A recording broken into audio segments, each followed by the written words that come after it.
If you find time blocking overwhelming, this video is for you. I'm going to show you my minimalist, easy to use time blocking planner that I use every day to keep me on track. And the bonus, this planner is great for those who are neurodivergent, have ADHD, and or struggle with object permanence. For the best advice on getting unstuck, being productive, and living your best life with chronic illness, trauma, and depression, subscribe to my channel and hit the bell to be notified when I post a new video every Tuesday. I've done a lot of videos on time blocking, including this review of Cal Newport's time block planner, because I believe time blocking is one of the best ways to get things done. Side note, sorry about the moody lighting. This is what happens when you have illnesses and it takes you all day to get done up to film. It's then pitch dark outside, and then if your corner office is next to a window from which darkness ensues, you can only do so much with the lights you have to reduce shadows and glare. So we'll be back to our regularly scheduled office filming next week. In an upcoming video, I'm going to give you a tour of the rest of this room, but right now we're going to be talking about this whiteboard. Before I talk about the left side, which is the actual time blocking part, I want to talk a little bit about the right side. So my word for the year 2021 is shine, and I really want to focus on profit in my business over vanity metrics like subscriber numbers, for example. So I printed that out and made it nice and big so I can see it all the time. And that's part of what makes this whiteboard so amazing for me, is that I can see it all the time. But I'll get to that in a second. Then underneath, I have listed kind of like the 4 big areas of my life right now that I'm working on.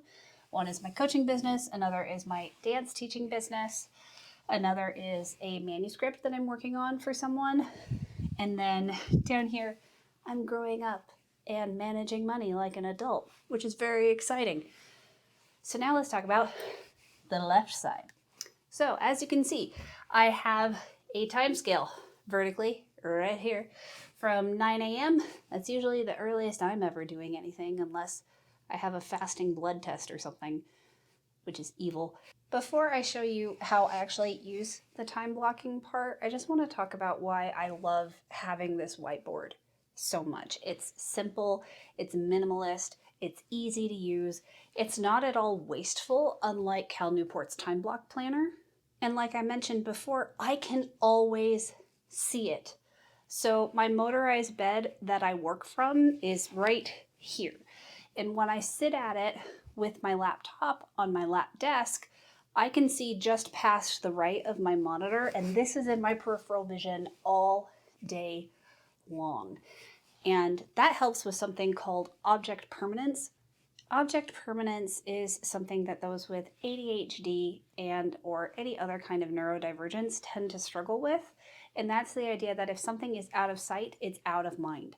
So it can be really helpful for those of us with any type of neurodivergence to have something in our planning system that is always in our faces. And for me, that was using a whiteboard in my main workspace that I can see all the time.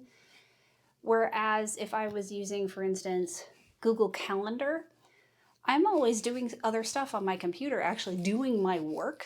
And especially when I'm only working on a small laptop, I don't have the screen space to just have my calendar up all the time to remind me of my schedule, let alone have another thing up showing me everything that I'm working on. This solved a problem that I had when I moved into this space. When we finally got our motorized bed frames for me to start working in here, I couldn't have Cal Newport's time block planner open and in my face all the time because I have a small lap desk in here. It's not easy for me to just have it somewhere open. Not to mention that as I got to the back of it, the binding was so rigid it wouldn't stay open. Even if I had somewhere to put it, it didn't work. Comment below and tell me if you struggle with object permanence, and if so, what your best tip is for managing it. Now let's talk about how I actually do my time blocking on this whiteboard. The first thing I do is I look at my Google Calendar to see if I have any appointments for that day. If I have any appointments, those go up on the time block first. Next, I consider how much rest I need for the day, and I shuffle around my schedule based on when my appointments are. So I'm actually going to give you 2 examples of me time blocking for days in this upcoming week, and that'll be more clear when I get to that. And then after I've finished adding my appointments, my rest, my cooking, because that takes a lot of spoons, you know, when you have chronic illness, invisible disability. Cooking is a to-do. But once I have all of those big rocks up, I fill in the rest of my time with actual work blocks to work on all of these projects. If you want to learn even more about my time blocking methodology, you can check out this video next. Okay, the first day I'm going to demonstrate time blocking for you is this coming Wednesday for me. And if I look at my calendar this coming Wednesday, I only have 1 appointment. Yes! And that is my group coaching call inside my coaching membership, Accountability Muse. So that coaching call is set from 1:30 to 2:30. Next, I'm going to consider, rest. Rest is great. Let's do that. Based on when I usually get up in the morning, I am going to have my rest block after this call. Next, when am I going to cook? I'm usually going to cook when my partner stops working so he can help me. And for reference, my wake up is usually around 9:30, but my morning routine, like I talked about in this video, takes me a really long time because with my invisible disabilities, booting up my body and my brain takes a lot of time in the morning. So I'm usually not able to start working in earnest until around 11:30. So now we have our big rocks down. We have the appointment, rest, cooking, morning routine. And now what we do is we look at the gaps, and this is really important. Based on how many spoons I'm going to spend doing all of that, how much capacity do I have left to actually do some work? So based on what I know about myself, I'm pretty sure this whole block can be work for me. I'm pretty sure I could handle working here. So that's my time block for this upcoming Wednesday. That being said, as I go through the day, things might change. My energy might fall through the floor, and I might not end up doing this 4 to 5:30 time block of work. I might just rest until I cook dinner. That is very normal to happen for me. So I tend to do a gentle stretch goal with my time block, something to aim for, to like shoot for the moon, as it were. But I am never hard on myself if that's too much to expect of myself as the day goes by. All right, now let's look at a day that has more going on in it in the big rocks. This upcoming Friday, I actually have 2 appointments, and one of them is going to take up the majority of the day. The simple appointment is from 7 to 7:30, and that's my weekly reset call that I host inside my coaching membership.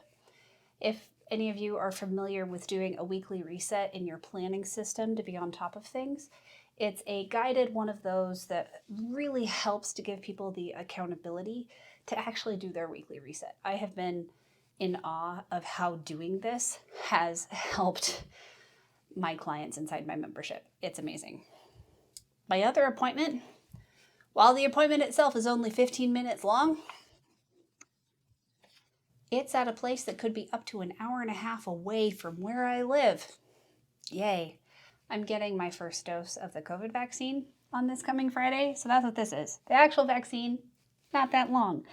But to make sure we're there on time, we're going to have to leave early.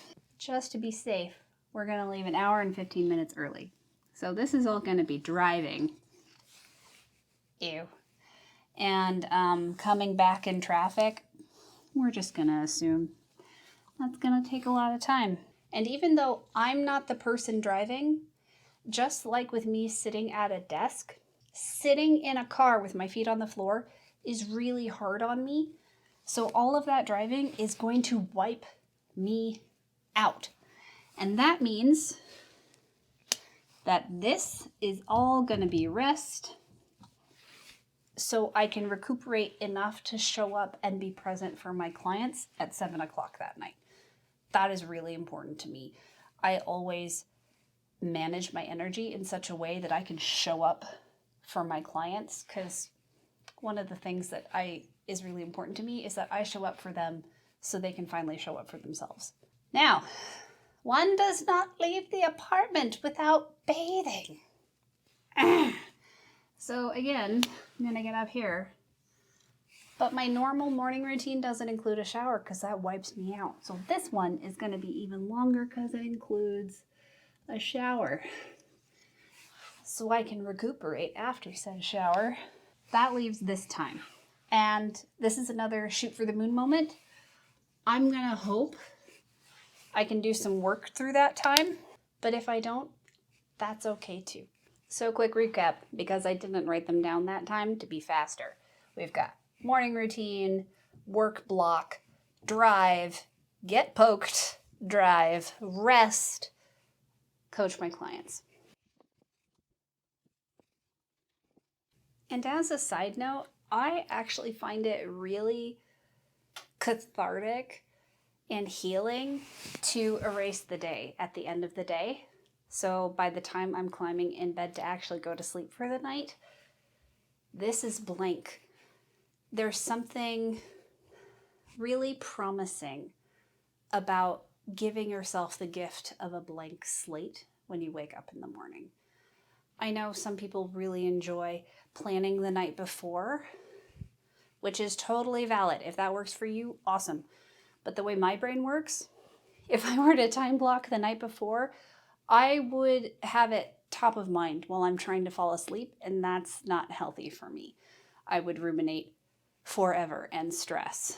But it's almost like I'm figuratively giving myself permission to let the day go and to not be focusing on the things that are important to me, because it's time to rest and to recuperate and let the animal that is my body genuinely get a good night's sleep, or as best a one as I can get with my illnesses.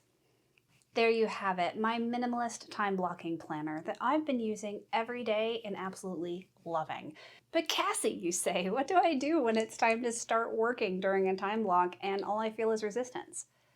If you struggle with procrastination and resistance to any degree, I highly recommend checking out my free masterclass where I teach you 3 mindset shifts and 1 simple 3-step system to help you kick procrastination to the curb. All you have to do to get access is go to the link in the description box below and sign up. By the way, if you enjoy my videos, I would love your feedback. Check out the link to my survey in the description box below. You can check out my other time blocking videos over there. And if you like this video, hit that like button and subscribe, and be sure to share it with your friends. I'll be back next week with another video. See you then. Bye.